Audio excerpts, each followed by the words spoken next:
विश्वानि देव सवितर्दुरितानि परास्व यद्भद्रं तन्नयास्व। ओं भद्रं कर्णैभिः शृणुयाम देवा भद्रं पश्येमाक्षिभिर्यत्राः स्थिरैरङ्गैस्तुष्टुवांसस्तनूभिः व्यसेमहि देवहितं यदायुः। ओम वेद प्रेम श्री श्रोताओं संप्रति हम सब ऋग्वेद के दशम मंडल के 46वें सूक्त की व्याख्या में प्रवेश करने जा रहे हैं। इस सूक्त में 10 मंत्र हैं। मंत्र दृष्टा वत्सप्रिय भालनंदन देवता अग्नि।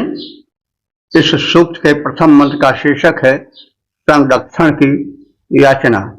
अब संबंधित मंत्र का सर्वप्रथम सस्वर पाठ हो जाए।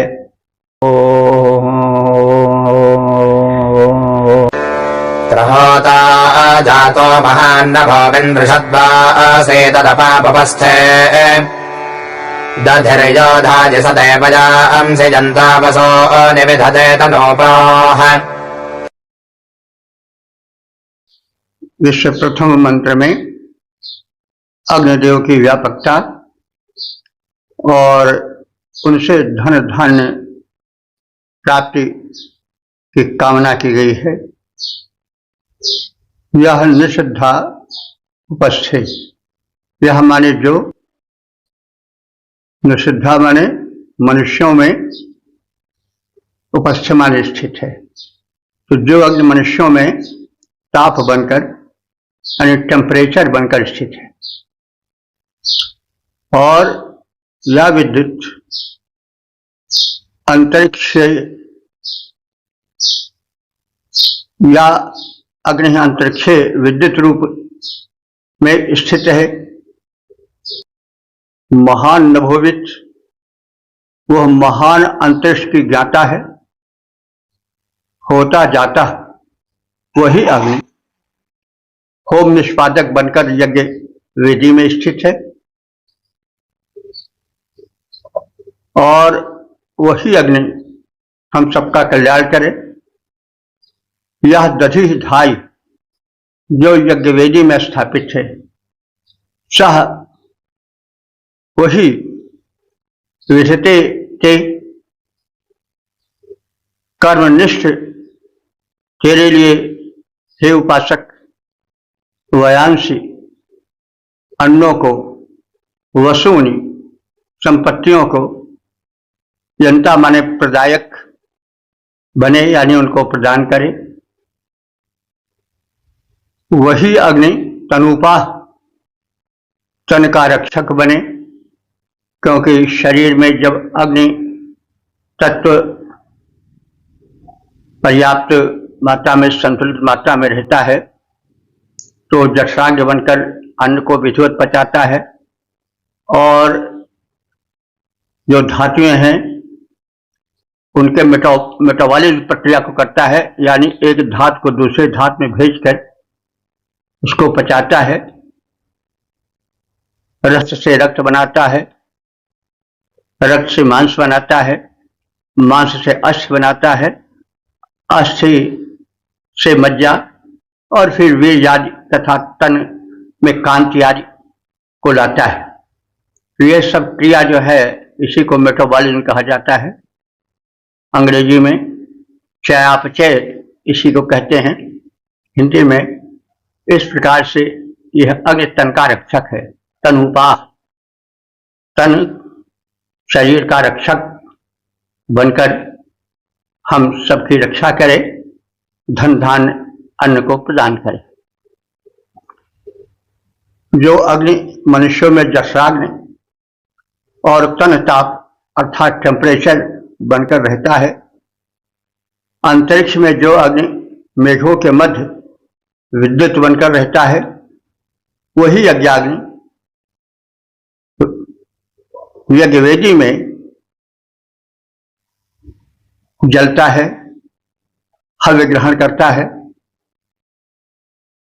यज्ञ कुंड में सुप्रतिष्ठित वही अग्नि देवता उपासकों को हव्यान्न प्रदान करता है और वही अग्नि हम सब उपासकों के शरीरों में संरक्षक बनकर निवास करे। अग्नि का कितना महत्व है, इसको ऋषियों ने पहचाना। और अग्नि शरीर में कितना महत्व रखती है। अग्नि शरीर में टेम्परेचर बनकर रहती है। अगर ज्यादा हो जाए तो ज्वर हो जाएगा, कम हो जाए तो निर्बलता हो जाएगी। और जब तक वह अग्नि तत्व शरीर में रहता है तब तक शरीर बलशाली रहता है, तेजस्वी रहता है। अग्नि तत्व बिल्कुल नष्ट होता है, शरीर ठंडा पड़ जाता है, यानी मृतक अवस्था को प्राप्त हो जाता है। इस प्रकार से अग्नि की कितनी महत्ता है। हम अग्नि को केवल सामान्य अग्नि के रूप में न जाने, जिसको हम अपने घर में जब चाहते हैं जलाते हैं, बुझाते हैं। अग्नि की इस व्यापक महत्ता को समझें, उसके देवत्व को पहचानें। ऋषि ने इसीलिए इस मंत्र को रचा है, मंत्र को प्रस्तुत किया है। जो अग्नि बना जठराग्नि और तन ताप बना बहता है, जो अग्नि मेघ मंडल में विद्युन्माल बना रहता है, यज्ञ कुंड में वही प्रतिष्ठित हुआ, करे कल्याण उपासकों को अन्न और धन, तन रक्षण करे प्रदान। ओम 10:46 देवता अग्नि शीर्षक अग्नि का शोध। अब संबंधित मंत्र का सर्वप्रथम सस्वर पाठ हो जाए।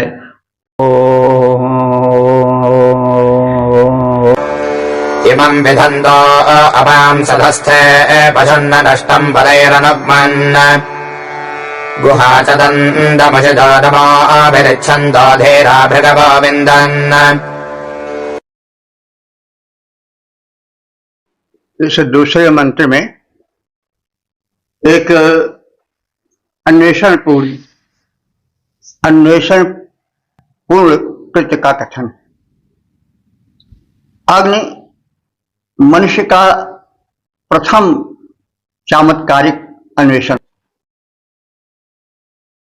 मनुष्य प्रारंभ में देखता था, सूर्य के ताप का अनुभव करता था, आकाश में विद्युत रूप में चमकते दमकते अग्नि के रूप का अनुभव करता था। और जब विद्युतपात होता था तो वनों में आग लग जाती थी, इस रूप को देखता था।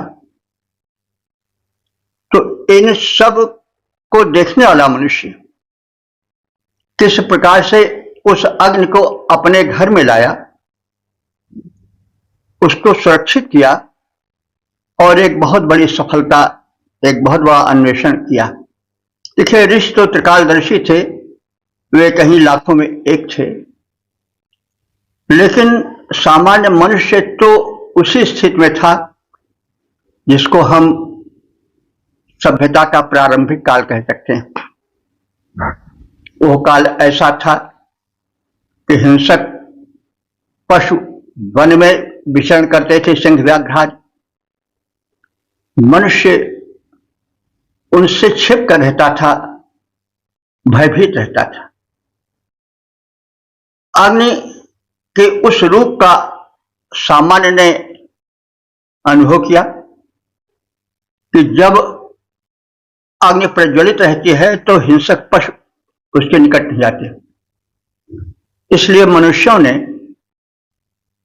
यह अनुभव करके अपने चारों ओर अग्नि को जला लिया, स्वयं दूर रह करके, और उस अग्नि के प्रज्वलन से हिंसक पशु नहीं आ पाते थे और वो सुरक्षित सो सकता था।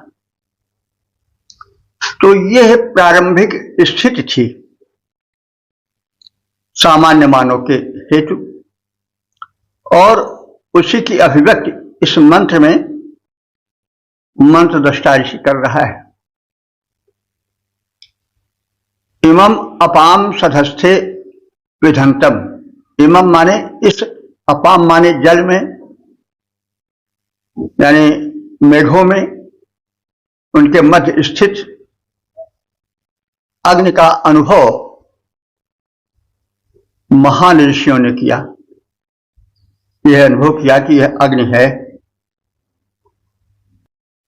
और उस अग्नि को वे सामान्य के प्रयोग के लिए खोजने लगे कि किस प्रकार से सामान्य इस अग्नि का प्रयोग अपने जीवन में करके जीवन को सुरक्षित बना सके, और उसको खोजते गए,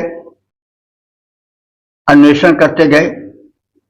और नष्टम पशुम न माने समान, और जैसे नष्ट यानी खो गए पशु को उसके चलने के निशान से खोजा जाता है, अपहृत पशु को जिस प्रकार से उसके चरण चिन्हों के अनुसार जहां जहां वो पशु गया है उसके चरण चिन्ह पड़े हैं, उसका अनुसरण करते हुए जैसे व्यक्ति खोजता हुआ पशु के पास तक पहुंच जाता है, वैसे ऋषियों ने, ज्ञानियों ने अग्नि की उपयोगिता को और अग्नि को खोजना प्रारंभ किया।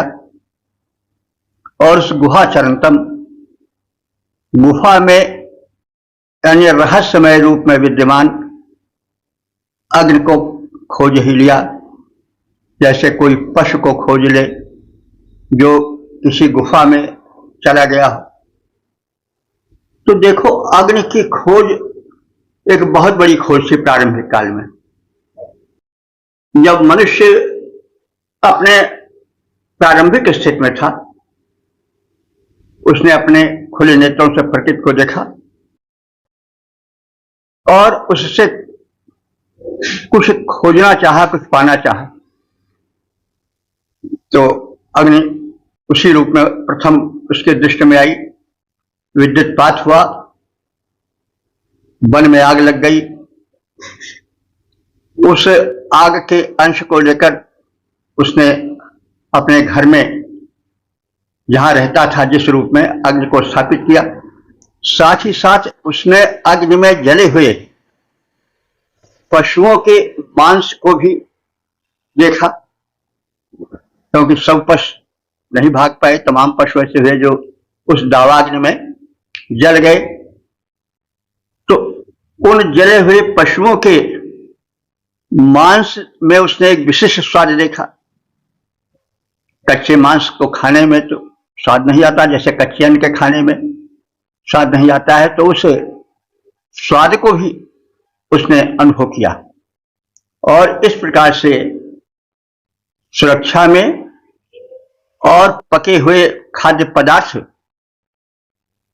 का ज्ञान प्रारंभिक मानव ने उस अग्नि के माध्यम से, जो जक्षाग्नि, जो दावाग्नि बनकर सामने थी, उसकी उस समय उसकी अग्नि की उपयोगिता और महत्ता का अनुभव किया। और इस अनुभव के पश्चात उसने अग्नि को अपने पास किसी न किसी रूप में रखने की चेष्टा की। उषिजः नमो भी इच्छन्ता, प्रेमी भक्त जो अग्नि के प्रेमी थे, उन भक्तों को नमन पूर्वक अस्तुत वचनों से इच्छा की कि वे हमारे अनुकूल रहें। ये तो जब महत्ता का ज्ञान होता है तब उसके प्रति नमन होता है, श्रद्धा होता है। तो अग्नि को उसने श्रद्धा से देखा प्रारंभिक मानव ने, और उसकी प्रार्थना की। महत्व जब हम देखते हैं तो उसको नमन ही करते हैं।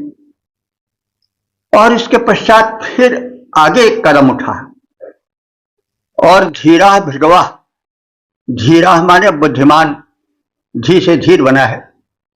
आजकल तो धीर हम कहते हैं जो हिम्मत, जो धैर्य संभाले रहे, लेकिन धैर्य वही संभाल पाता है जो बुद्धिमान होता है। तो धीरा भृगवा, बुद्धिमान भृगवंशी ऋषियों ने आगे बढ़कर उसका ज्ञान यज्ञ विधा द्वारा प्राप्त किया। यानी इस अग्नि को हम यज्ञ वेदी में जला करके उसमें हव्य डाल करके एक विशिष्ट उपलब्धि कर सकते हैं और यज्ञीय जीवन बिता करके जल को पवित्र कर सकते हैं, वर्षण को उपयोगी बना सकते हैं और मानव हित में हव्य रूप में यज्ञवेदी में उस अग्नि को स्थापित करके हम देव शक्तियों को संतुष्ट कर सकते हैं, मानवों के हित को उस अग्नि के द्वारा अत्यधिक रूप में विस्तृत कर सकते हैं। यह भृगवंशियों की खोज थी।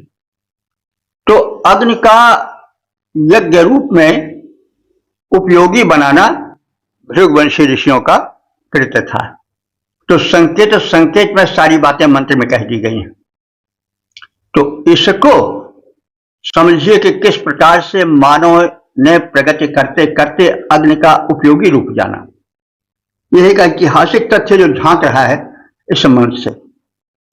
तो जल के मध्य गुप्त अग्नि को भक्त ऋषियों ने उसी प्रकार से प्राप्त किया, उसके ज्ञान को, उसके रहस्य को, जैसे चोरों के द्वारा चुराई गई गाय को उसके खुरों के परे चिन्हों से वहां तक पहुंच जाता है जहां वो छिपाई गई थी।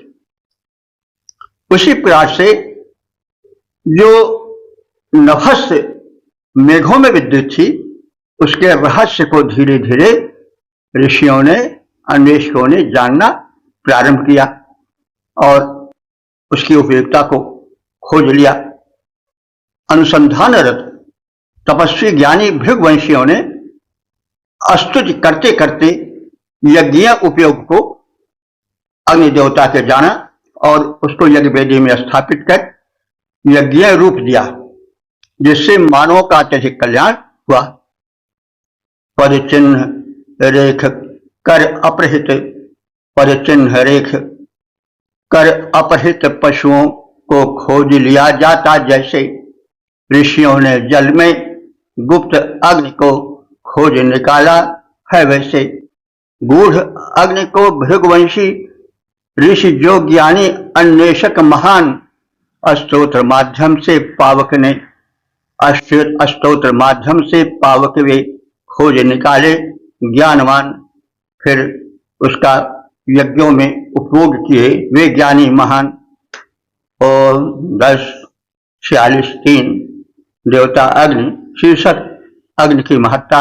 अब संबंधित मंत्र का सर्वप्रथम सत्वर पाठ हो जाए।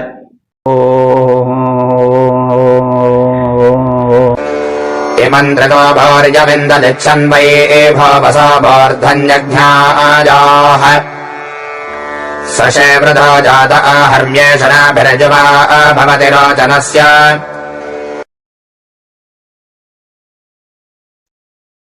इस तीसरे मंत्र में अग्नि की महत्ता का कथन है और अग्नि का वैज्ञानिक प्रारूप,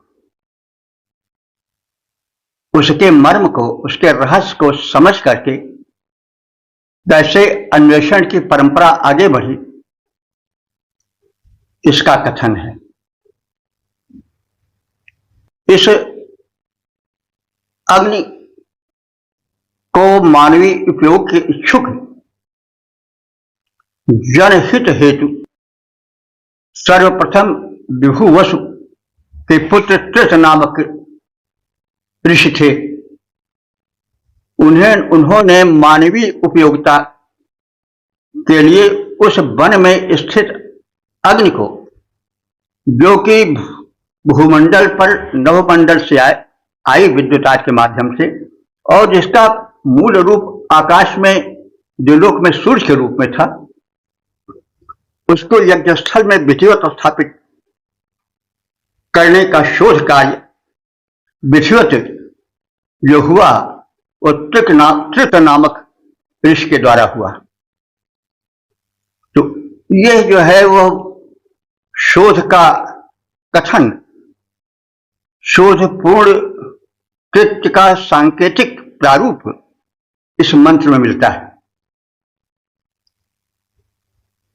इमम माने इस अग्नि को, भूरि महानतम अग्नि, जो कि भूरि माने अत्यंत महानतम महान था, उस अग्नि को वैभुवशः विभुवश नाम के ऋषि के पुत्र त्रितः त्रित नामधारी ऋषि ने इच्छन माने पाने की इच्छा की। यह जो विद्युत रूप में मेघमंडल में स्थापित है, जो सूर्य रूप में जुलूक में स्थापित है, जो कभी कभी बड़वाग्नि रूप में देख पड़ती है, इसको कैसे मानवोपयोगी बनाया जाए, इस शोध परंपरा में त्रित नाम के ऋषि ने बड़ा कार्य किया, जो कि विभुवसु नाम के ऋषि के सुपुत्र थे। उन्होंने अघन्यायाः मूर्धन अविंदत, उन्होंने उसे, अघन्या कहते हैं पृथ्वी को, अघन्या वैसे गाय को कहा जाता है, गो को, लेकिन गो से फिर पृथ्वी पर आ गया, क्योंकि पृथ्वी और गो से पृथ्वी का भी अर्थ निकलता है, गो से गाय का भी अर्थ निकलता है, तो गो को अघन्या कहा गया है। तो उसी गो से पृथ्वी के लिए अघन्या शब्द जो आया है, गाय को अघन्या है कहा गया है, क्योंकि गो जो गाय है उसके वध का निषेध है वेदों में।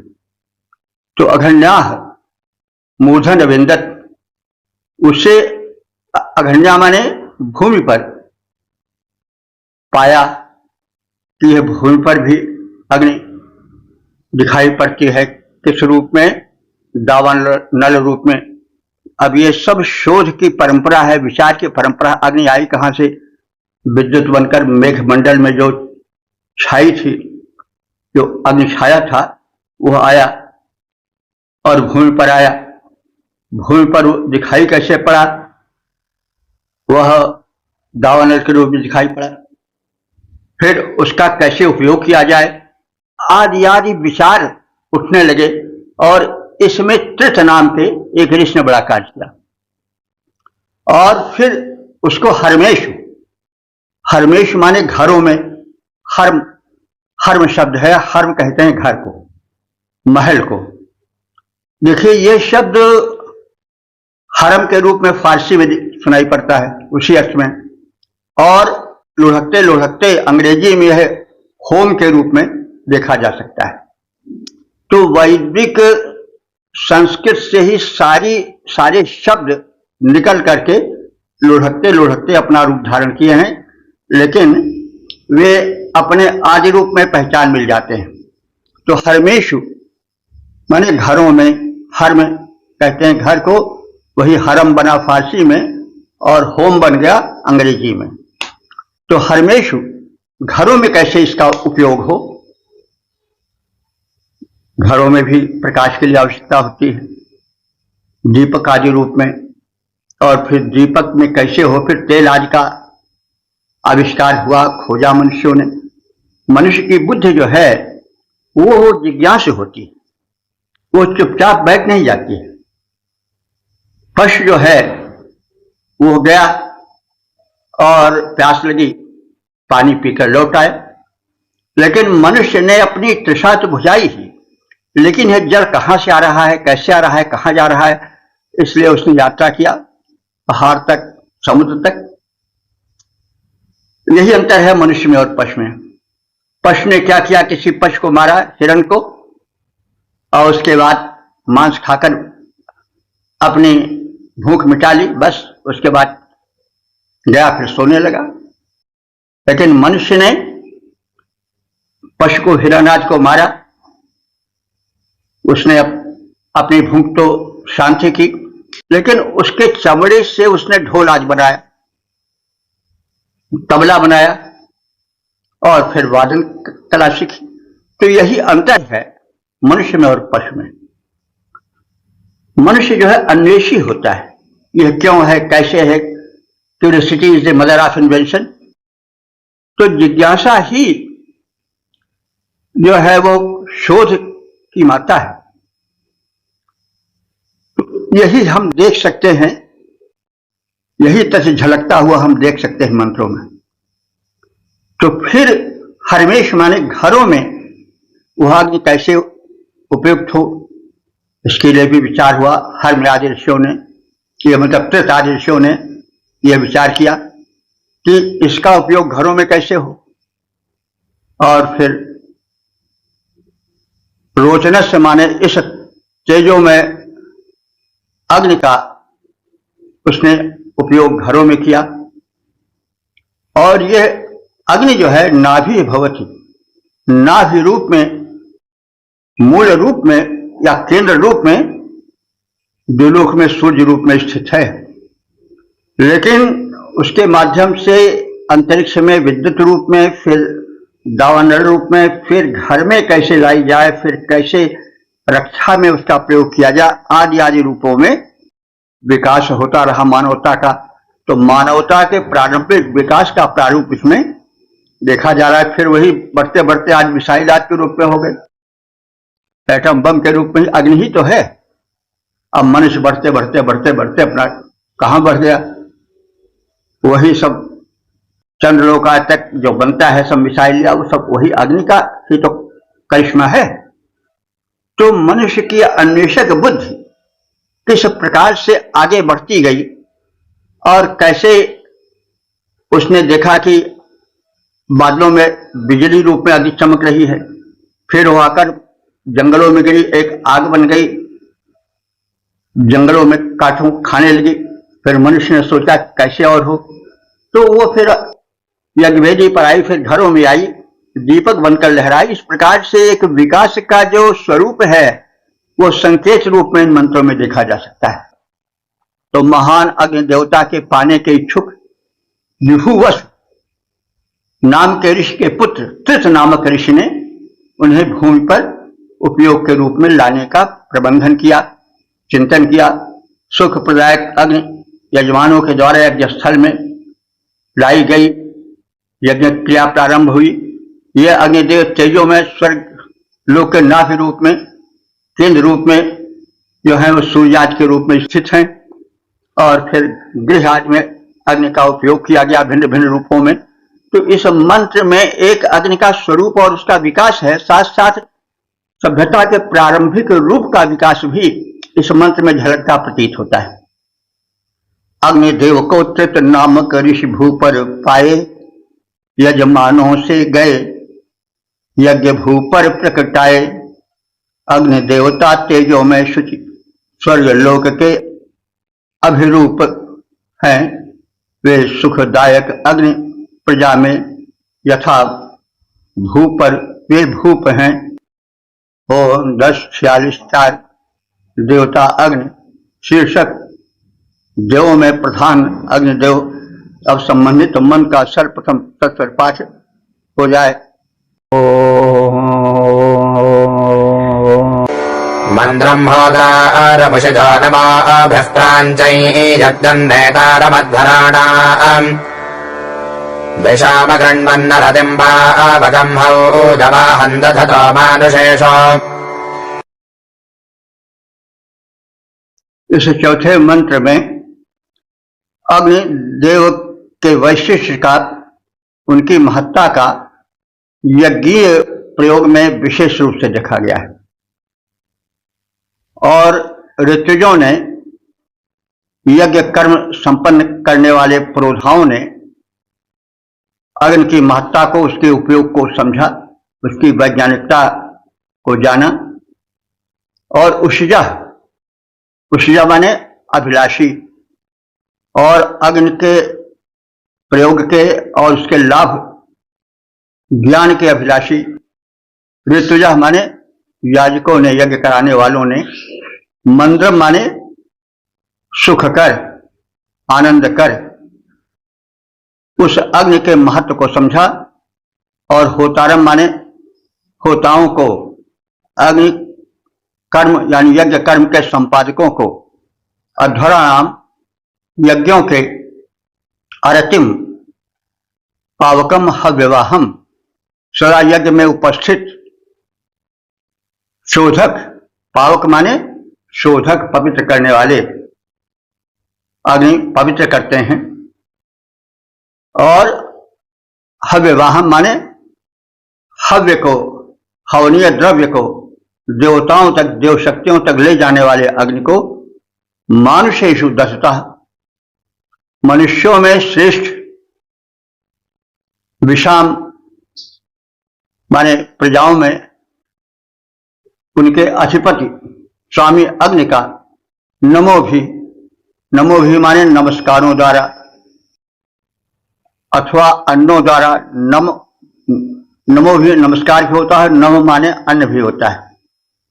तो अन्न आहुतियों रूप में अन्न के द्वारा और नमस्कार द्वारा, इन दोनों क्रियाओं से अग्नि देवता को ऋतुजों ने, यज्ञ क्रिया के संपादन करने वालों ने प्रसन्न किया और अग्नि देवता के उस पवित्र प्रारूप को, जो कि यज्ञ के माध्यम से देव शक्तियों को पवित्र करने, पुष्ट करने के कार्य में आता है। तो यह जो अग्नि का अन्वेषण था यज्ञ रूप में, उसकी विशेष अभिव्यक्ति इस मंत्र में है। अभिलाषी आनंद रूप अति स्तुत्य होता, सदा यज्ञों में उपस्थित शोधक, हव्यवाह मनुष्यों के श्रेष्ठ स्वामी अग्नि को ऋतुजों और ऋषियों ने नमन पूर्वक हव्यादि को चढ़ा करके, समर्पित करके अग्नि देवता को उनका पूजन करके अर्चन द्वारा अग्नि देवता को प्रसन्न किया और इस प्रकार से मानव कल्याण के सोपान बनाते गए। अग्नि देवता के विशिष्ट गुणों को पहचान करके निरंतर उनकी उपयोगिता से शोध कार्य को आगे बढ़ाते रहे।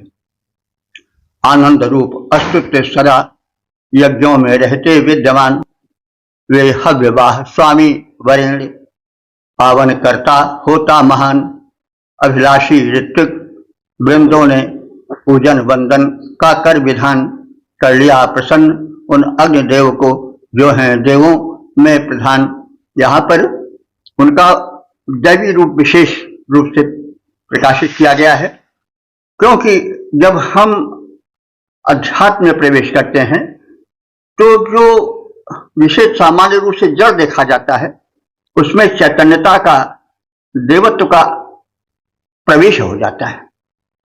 तो चिंतन के साथ साथ आध्यात्मिक भावना का प्रवेश हम साथ साथ देख सकते हैं मंत्रों में। मंत्रों को न हम केवल आध्यात्मिक दृष्टि से देखें, वरन वैज्ञानिक दृष्टि से भी उनका शोध करें, उन पर विचार करें, क्योंकि वैदिक ऋषियों का लक्ष्य था अध्यात्म के साथ साथ विज्ञान का, भौतिकता का ज्ञान कराना और इस प्रकार से मानव को सुसंपन्न बनाना, देवत्व तक पहुंचाना। ओम 10:46:5 देवता अग्नि शीर्षक अभीष्ट हेतु अग्निदेव, अभीष्ट प्रदायक अग्निदेव। अब संबंधित मंत्र का सर्वप्रथम सत्पर पाठ हो जाए।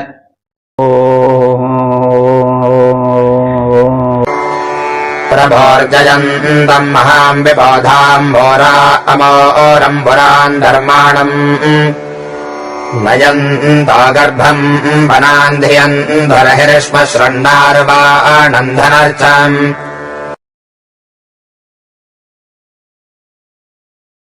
इस 5वें मंत्र में अग्नि की महत्ता और वे अभीष्टप्रद हैं, जो चाहो वो देने वाले हैं, तो उनकी उपासना हेतु यह मंत्र रचित है। जहां अध्यात्म आ जाता है, जहां वस्तु में लौकिकता से अलौकिकता का अनुभव होने लगता है, वहां भाव प्रधान हो जाता है और चिंतन जो है वो पीछे पड़ जाता है। तो हम देखते हैं कि जहां तहां वैज्ञानिकता, चिंतनात्मकता मुखर हो गई है, लेकिन जब अग्निदेव के प्रति भौतिकता के स्थान पर आध्यात्मिकता का कलेवर चढ़ जाता है, तो वहां पर फिर भावुकता आ जाती है और उनमें देवत्व का आधिक्य हो जाता है। उनमें पूजा अर्चना करने की भावना विशिष्ट हो जाती है। जैसे हम एक पाषाण खंड को जब देवता मान लेते हैं तो फिर उसमें वह भाव नहीं रह जाता जो उसी खंड का पत्थर सीढ़ी में लगाया गया है। तो जब यथार्थ पर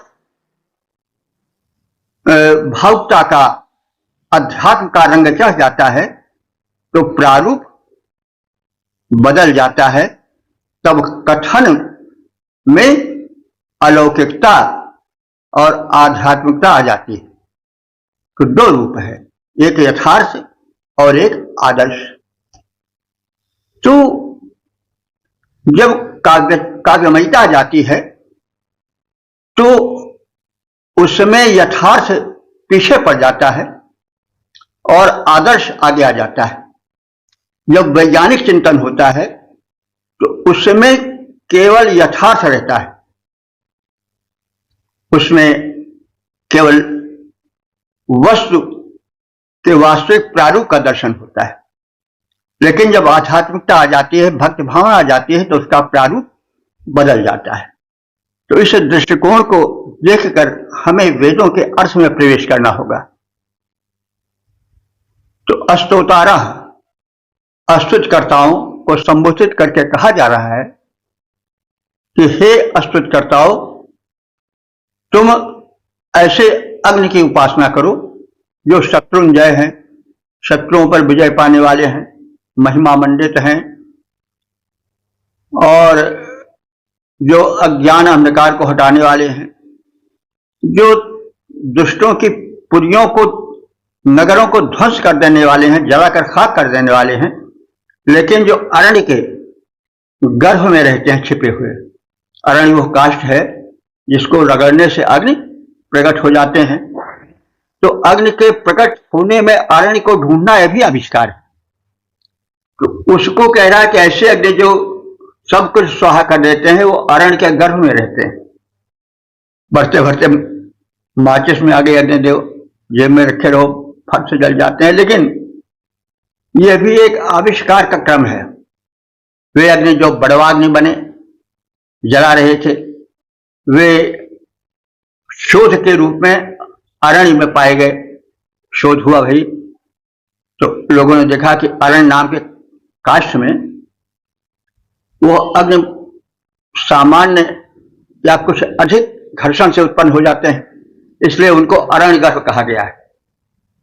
तो हे अस्तोताओ, शत्रुंजय, वे अग्नि जो शत्रुओं पर विजय पाने वाले हैं, जो महिमावान हैं तथा ज्ञानियों के धारक हैं, ऐसे अग्निदेव की स्तुति करो। वे ज्ञानी अज्ञानी सभी मनुष्यों के ऊपर शासन करते हैं। वे बड़े बड़े पुरों को जलाकर राख कर देते हैं, लेकिन वे अरण्य नाम के काष्ठ गर्भ में रहते हैं, छिपे रहते हैं। वे अस्तुत्य हैं, उनके केश मनोहर हैं। यहाँ अलंकारिकता है।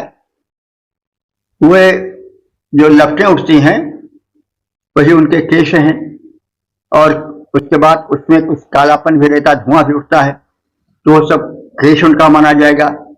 ये अग्नि जो हैं वो मनोरम केश युक्त हैं, तेजस्वी हैं, ज्वाला युक्त हैं और ये अग्निदेव हव्यान्न का भक्षण करते हैं, इसलिए इनको हव्यान्न समर्पित करो। और जब यह सब कार्य कर लोगे तो ये तुम्हें अभीष्ट मनचाहा प्रदान करेंगे।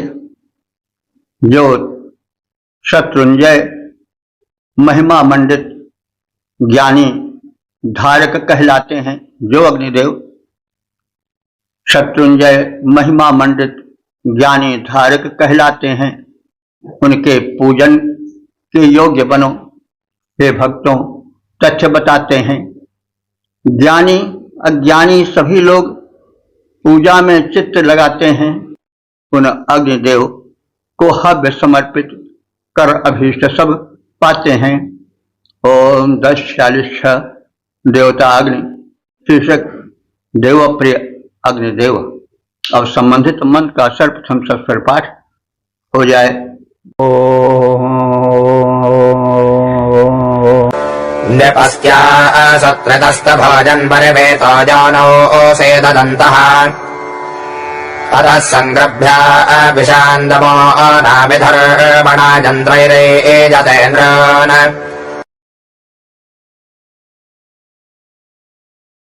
इस छठे मंत्र में अग्निदेव की महत्ता है। वे यजमानों के हितेच्छुक हैं, ऐसे अग्निदेव की प्रार्थना है, उनसे रक्षा की प्रार्थना है। यज्ञ प्रारूप को विशिष्ट महत्ता दी गई है। यज्ञ से मानव का हित विशेष रूप से होता है, शोधन होता है, वातावरण को पवित्र बनाया जाता है और प्रदूषण का हरण होता है। इन सब वैज्ञानिकता का अंकुरण इस मंत्र में देखा जा सकता है। त्रितः, यह अग्निदेव त्रितः माने 3 रूपों वाले हैं। 3 रूपों कैसे? द्युलोक में वे सूर्य रूप में स्थित हैं, अंतरिक्ष लोक में बादलों में विद्युत रूप में स्थित हैं, और पृथ्वी पर वे पार्श्वाग्नि रूप में स्थित हैं, यानी घर में दीपक हैं, रसोई में भी अग्नि हैं, यज्ञ में भी वे प्रज्वलित हैं। यह सब उनका गार्हपत्य रूप है, पृथ्वी का रूप है, जो मानव का हितैषी है सर्वरूपेण। तो अग्नि के गार्हपत्य आदि 3 रूप हैं। त्रितः, इन 3 रूपों वाले अग्नि को, हे यजमानो तुम भजन करो, हे यज्ञ संपादन करताओ तुम उनकी भक्ति हेतु प्रयत्न करो, कराओ, उपदेश दो, ताकि यज्ञीय भावना विवर्धित हो। अग्निदेव यौनो अपने यज्ञ वेदी में, यौन कहते हैं ना, यौन से यौनो सप्तमी है, तो यौन का मतलब हुआ निवास स्थान। अब वो रूढ़ हो गया है दूसरे रूप में, यौनि रूप में, लेकिन यौन जो है वो बना है निवास स्थान के रूप में। तो जो अग्नि की यौन है, निवास स्थान है, वो क्या है? यज्ञ वेदी है। निषीदत, उस यज्ञ वेदी में अग्नि देवता बैठते हैं, निवास करते हैं। विषाम माने प्रजाओं के वे हितैषी हैं, और संगृभ्य हव्यान्न ग्रहण करके, दमुना माने वो देवों के दान इच्छुक हो जाते हैं, यानी उस हव्यान्न को स्वयं नहीं ग्रहण करते बल्कि वितरण करते हैं। यानी यद्यपि वे देवों के मुख माने जाते हैं, तो वे हव्यान्न का चर्वण करते हैं, ग्रहण करते हैं वही, लेकिन उसको देवों में बांट देते हैं। तो अग्निदेव दमुना, जो हव्य द्रव्य उनको चढ़ाया जाता है, प्रदान किया जाता है आहुति रूप में, उसको वे दमुना देवों को देने के इच्छुक हो जाते हैं। और विधर्य मारह यंत्रैः निर्णीयते, शत्रुओं का दमन कर देवों के पास जाते हैं। उनके शत्रु कौन है? जैसे रोग कीट आदि हैं, मच्छर आदि हैं, और जो रोग कृमि हैं जो कि चारों ओर फैले रहते हैं वातावरण में, उनको अग्नि देवता क्या करते हैं? नष्ट कर देते हैं। इसलिए भी यज्ञ का बड़ा महत्व है। आप प्रत्यक्ष अनुभव करते होंगे कि जिस दिन हवन होता है उस दिन से लेकर के 3 दिन तक मच्छर जो हैं वे नहीं सताते हैं। ये हमारा प्रत्यक्ष अनुभव है, आप सब भी अनुभव करते होंगे। तो ये अन्य देव हैं, राक्षसों का संहार करते हैं। राक्षस कौन? यही सब हैं जो मनुष्य को कष्ट पहुंचाते हैं, मक्खी, मच्छर, और जो अदृश्य कीट हैं वातावरण में तैर रहे हैं, ये सभी शरीर में प्रवेश करते हैं और रोग शोक पैदा करते हैं। कोरोना का कीट तो कहीं दिखाई नहीं पड़ता था, लेकिन जब प्रविष्ट हो जाता था तो घनघोर अनर्थ करता था। तो यदि यज्ञ कर्म होता रहता तो फिर ये कीट कभी पनप नहीं सकते थे। तो इसमें कहा गया है कि यंत्र निर्यते विधर्मणा, जो शत्रु हैं मानवता के, उनको यह एक यंत्र बन करके, उनके विनाश करने के साधन बन करके निर्यते माने मनुष्यों की रक्षा करते हैं और उनके सहायक रूप में उनके पास जाते हैं। तो अग्नि के गार्हपत्य आदि 3 रूप हैं। जो लोक में वे सूर्य रूप में, अंतरिक्ष लोक में विद्युत रूप में और पृथ्वी लोक में वे जो है गार्हपत्य अग्नि के रूप में विद्यमान हैं। ऐसे अग्निदेव यजमान के गृह को स्थिर रखने, यानी उस गृह में रोग शोक न आवे और प्राणी सुख भरे स्थिर जीवन को व्यतीत कर सकें, इसलिए वे ज्वालाओं से युक्त होकर यज्ञस्थल पर अपने सुनिश्चित स्थान पर यज्ञ वेदिका में प्रतिष्ठित होते हैं और वहां हव्य ग्रहण करके देवों तक ले जाते हैं, दिव्य शक्तियों को पुष्ट करते हैं। जैसे दिव्य शक्तियां क्या हैं? वायु हैं, जल हैं, अंतरिक्ष हैं, यानी इन सब, यही सब देव हैं और इनको वो प्रदूषण रहित करके काफी सशक्त बनाते हैं। तभी आबो हवा ठीक होती है। ये वैज्ञानिकता है। देवों तक पहुंचाने के हुआ कि दिव्य शक्तियां जिनसे पूरा ब्रह्मांड बना है, जिससे हमारा शरीर बना है, जल से पावक गगन समीर से ही तो शरीर बना है, यही देव शक्तियां हैं। तो ये जब पुष्ट होंगे, हम स्वस्थ वायु में सांस लेंगे, जब हम सुंदर पुष्ट जल पिएंगे जो प्रदूषण रहित होगा, प्रदूषण रहित वायु में सांस लेंगे तो हम पुष्ट रहेंगे। तो यही वैज्ञानिकता है। यज्ञ वेदिका में प्रतिष्ठित होकर देव शक्तियों को पुष्ट करते हैं आहुतियों के द्वारा और वे मानव का हित करते हैं, देवताओं के पास जाते हैं। लपटों से लिपटे अग्नि यज्ञ वेदी पर स्थिर हो जाते, यजमान भवन को सुस्थिर रखने की इच्छा लेकर आते, यजमानों की आहुतियां ले देवों के पास सिधाते हैं, दैत्यों का करते दमन देवताओं के धिकवे जाते हैं। और 10:47 देवताग्नि शीर्षक अग्नि देवता की विशेषता। अब संबंधित मंत्र का सर्वप्रथम सत्वर पाठ हो जाए।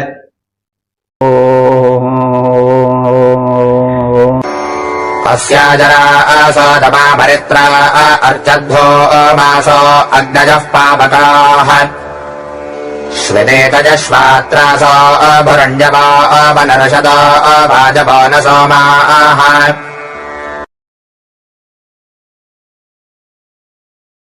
इस 17वें मंत्र में अग्निदेव के वैशिष्ट, उनकी महत्ता का कथन किया गया है ताकि मनुष्य अग्नि की महिमा को समझे और यज्ञशील जीवन बितावे। अग्निदेव कैसे हैं? अजरासा, वे जरा रहित हैं, कभी बुढ़े नहीं होते। जैसे वे अरबों साल पहले थे वैसे आज भी हैं।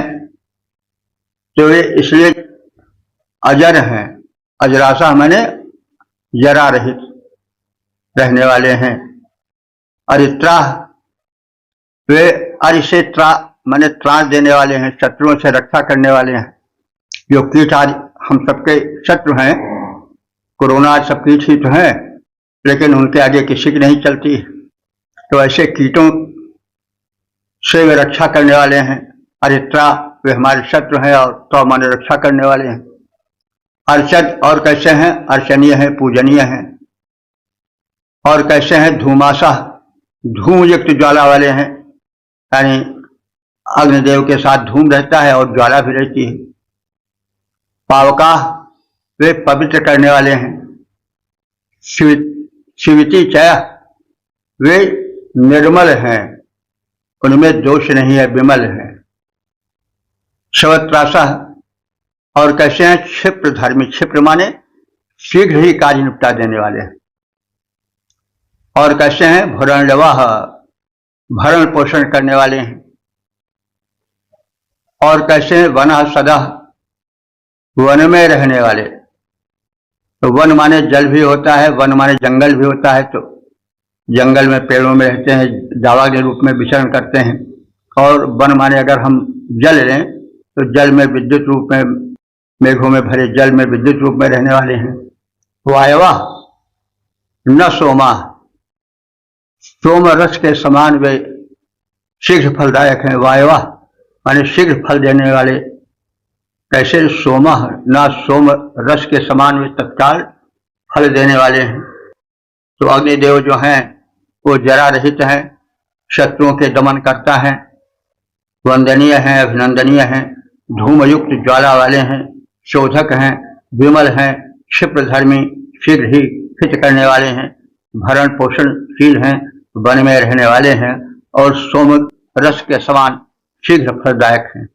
जरा दोष से रहित, शत्रु शामक, सुपूज्य, सुखकारी हैं, धूम सहित ज्वालायुक्त, शोधक, निर्मल हैं, दुखहारी हैं, शीघ्र सिद्धिदाता, यह पावक, भरणशील, हितकारी हैं, वन में निवास करता है, सोम सम करता, शीघ्र सुखारी हैं। ओ 10:46:8 देवताग्नि शीर्षक अस्तुत्य अग्निदेव। अब संबंधित मन का सर्वप्रथम सत्तर पाठ हो जाए।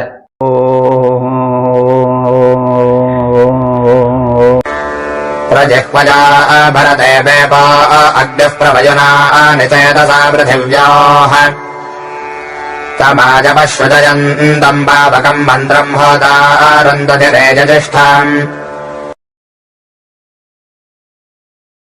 इस 8वें मंत्र में उन पूज्य अग्निदेव की स्तुति है जो यज्ञ वेदी में रहते हैं, हव्य ग्रहण करते हैं, देवों तक पहुंचाते हैं, प्रदूषण को हरण करते हैं।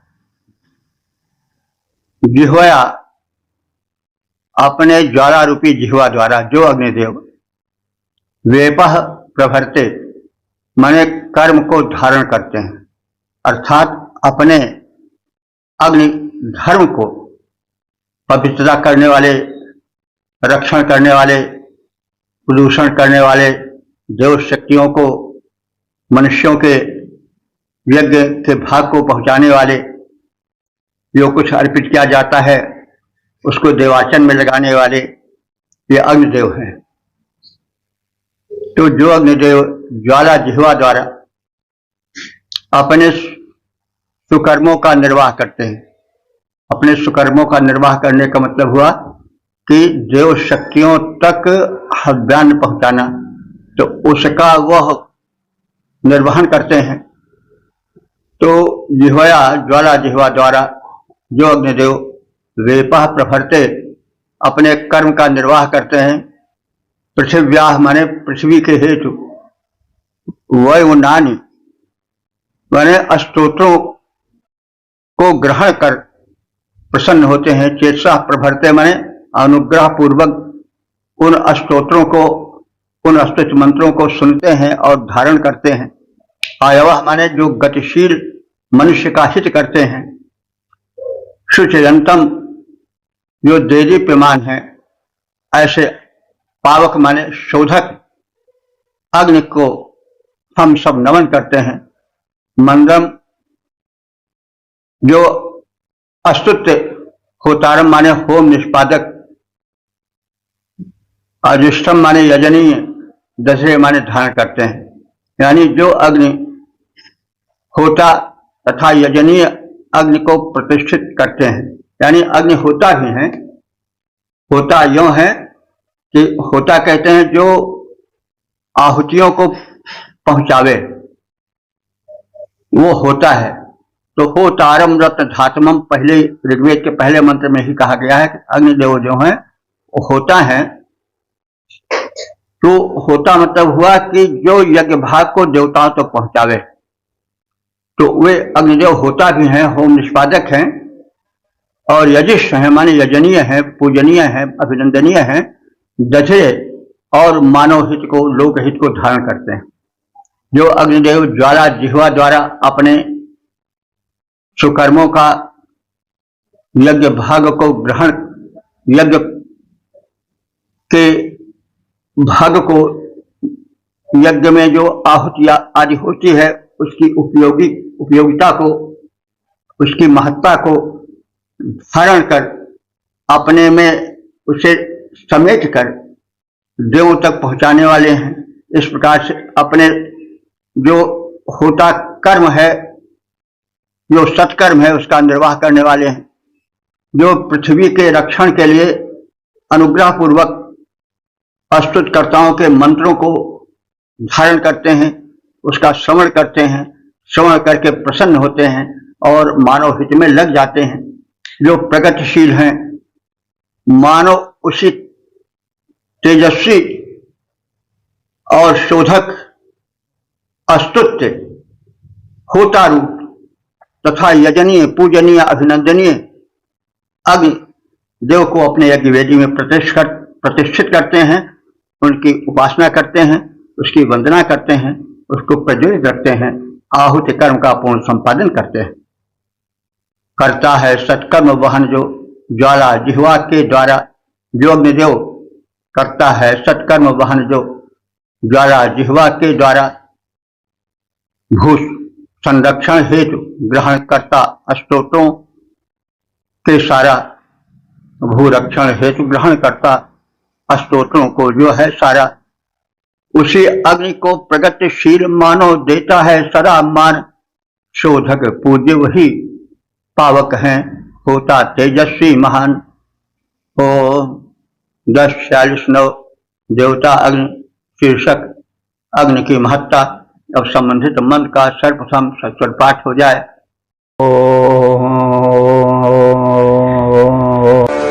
द्यावाजमग्निम् पृथिवे धनिष्ठानापस्तष्टा भृगभाजम् सहोभिः ईडेन्यम् प्रथमम् मादरिष्वा देवास्तदक्षरमणवे जजत्रम्। इस नवे मंत्र में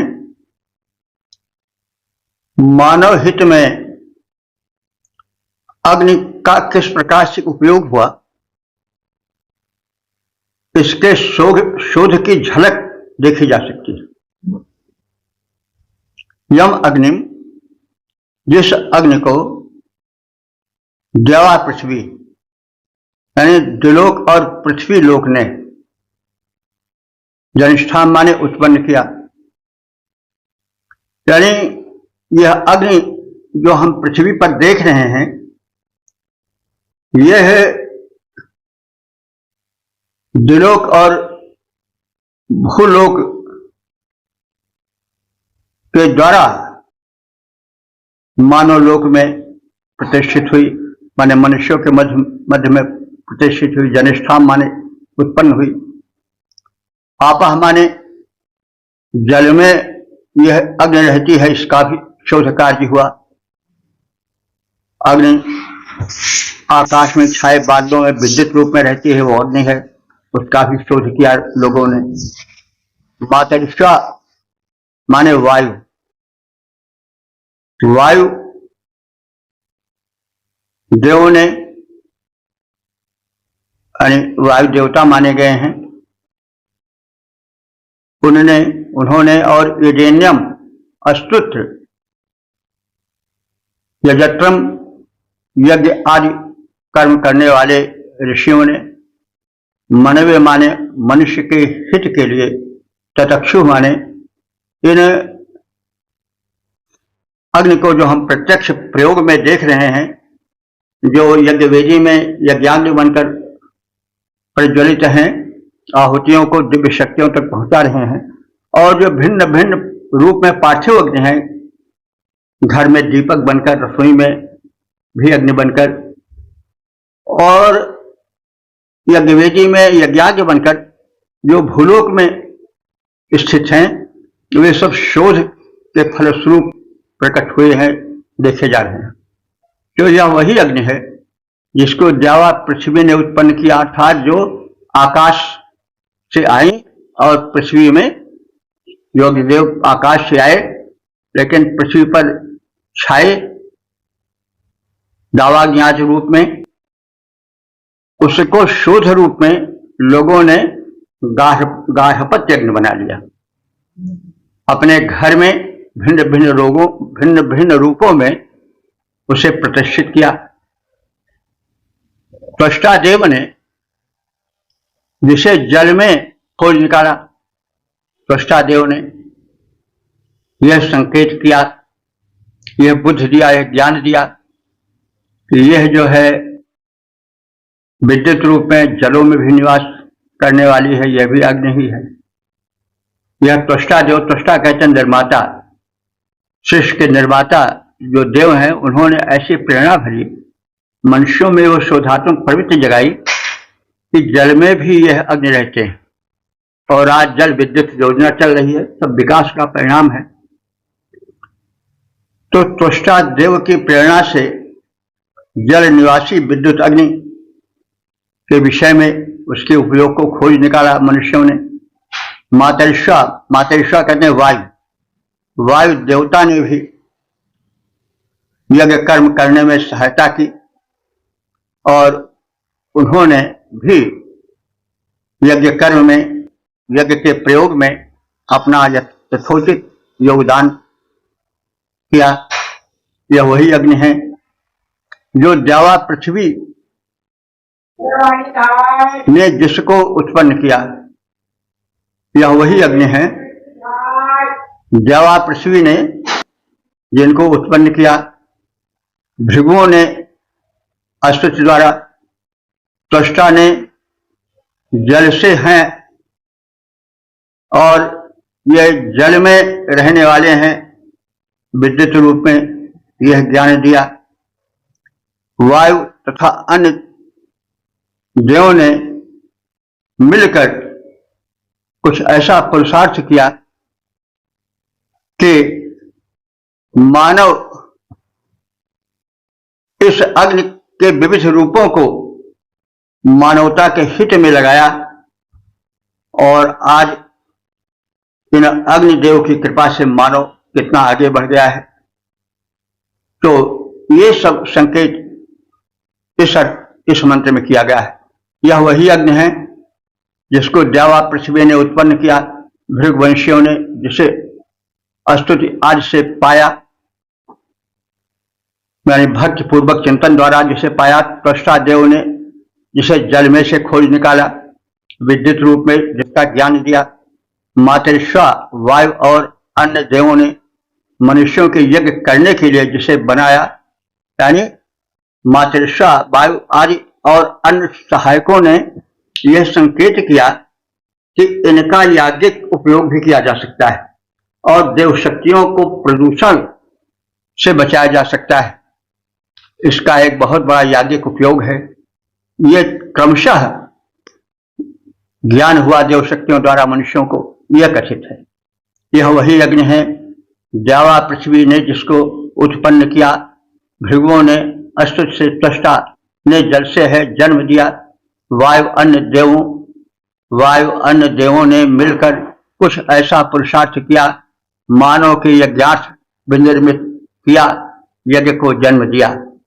तो यज्ञ अग्नि क्रिया का अंतिम लोक कल्याणकारी रूप है जो धीरे धीरे मानवों को ज्ञात हुआ, ज्ञानियों ने उसे बताया। ओम 10:46 देवता अग्नि शीर्षक अग्निदेव की महत्ता और संबंधित मन का सर्वप्रथम सत्सर पाठ हो जाए।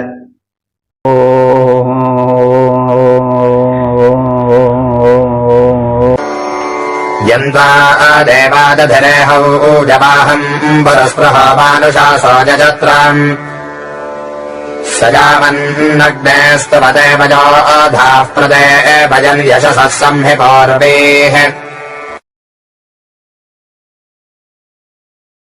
इस 10वें मंत्र में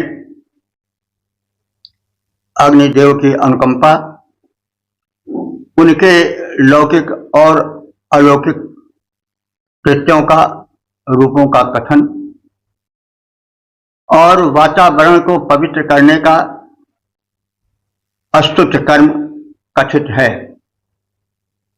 और उपासकों को यह संकेत किया गया है, उनसे यह निवेदन किया गया है वे से अग्निदेव के महत्व को समझकर यज्ञादि कर्म को करें जिससे लोक प्रदूषण मुक्त हो जाए। तो त्वाम यम हविवाहम देवाह दधिरे, त्वाम माने तुमको, यम माने जिस, हविवाह माने हव्यवहन करने वाले, कुछ हव्यवहन करने वाले अग्निदेव को देव ने धारण किया। तात्पर्य है कि तुम हव्यवाह हो, देव ने तुम्हारे उस स्वरूप को समझा, धारण किया, मान्यता दी। मानुषाशा पुरुष प्रिया, मनुष्यों ने, मानुषाशा मनुष्यों ने, पुरुष प्रिया बहुतों द्वारा अस्पृहणीय चाहे गए तुझ यजनीय को, यजत्रम यजत्रम यजनीय को, यामन माने यज्ञ में, अस्तुते माने अस्तुत करता हेतु, वह अन्यथा, तुम वह माने अन्न को दो ऐसा निवेदन किया। हे अग्नि तुम हव्यवाह हो, देवों तक मानव द्वारा अर्पित हव्यान को, उसके प्रदूषणहारी कल्याणकारी रूप को वहन करने वाले हो। देवों ने तुम्हें इस रूप में मान्यता दी, धारण किया। इच्छुक मानवों ने बहुतों द्वारा इच्छित प्रार्थित तुझ यजनीय पूजनीय को यज्ञीय प्रयोजन हेतु स्वीकार किया है। मुझ अस्तुतकर्ता को अन्न दो। देवाराधक यजमान तुम्हारी कृपा से यशस्वी बनते हैं। तो हे अग्निदेव, तुम विविध रूपों में मानवों के कल्याणकारी हो, जैसा पिछले मंत्रों में कहा गया है। हे अग्निदेव, तुम हव्यवाह, देवों ने तुमको धार लिया, यज्ञ प्रयोजन हेतु मानवों ने तुमको स्वीकार किया। तुम सुपूज्य हो, मुझ अस्तुतिकर्ता को अन्न प्रदान करो, यश पाते यजमान कृपा की कोर अग्नि भगवान करो। इस प्रकार से हमने ऋग्वेद के दशम मंडल के 46वें सूक्त के 10 मंत्रों का संक्षिप्त ज्ञान प्राप्त किया। अब तक के जो मंत्र व्याख्यायित हो चुके हैं उनकी संख्या 9281 हो चुकी है। यह परम प्रभु की कृपा है। तो इस सूक्त में अग्निदेव की महत्ता का, उनकी वैज्ञानिकता का, मानवों द्वारा अग्नि का शोध किया जाना, उसको लोकहित में प्रयोग किया जाना, उसकी वैज्ञानिकता पर भी प्रकाश डाला गया है। यह जो कथन है वह काव्यमय कथन है, इसलिए लक्षणा व्यंजना शक्ति जो काव्य या अर्थ की शक्तियां होती हैं, हम किसी तथ्य को जानने के लिए जब काव्य में ढंग से किसी चीज को कहते हैं तो वहां पर लक्षण और व्यंजना का भी प्रयोग करके अर्थ को स्पष्ट किया जाता है। यह आप सब जानते हैं। जैसे कहा गया गंगायाम घोषा, गंगा में अहिरों की बस्ती है, तो गंगा में तो बस्ती रह नहीं सकती, वो तो बह जाएगी सब उसके साथ। लेकिन इससे व्यंजना द्वारा जो शब्द की शक्ति होती है, यह जाना जाता है कि जो अहिरों की बस्ती है वो गंगा के बिल्कुल निकट है और उससे शीतलता, जल ग्रहण और स्नान आदि की सुविधा बहुत स्वाभाविक होगी, बहुत सरल होगी। तो ये सब लक्षण व्यंजना जो काव्य शक्तियां हैं, शब्दों की शक्तियां हैं, उनका ज्ञान प्राप्त किया जाता है। तो ऋग्वेद एक काव्य भी है, इसलिए लक्षण व्यंजना शक्तियों के उपयोग द्वारा भी अर्थ करना स्वाभाविक है, किया जाना चाहिए।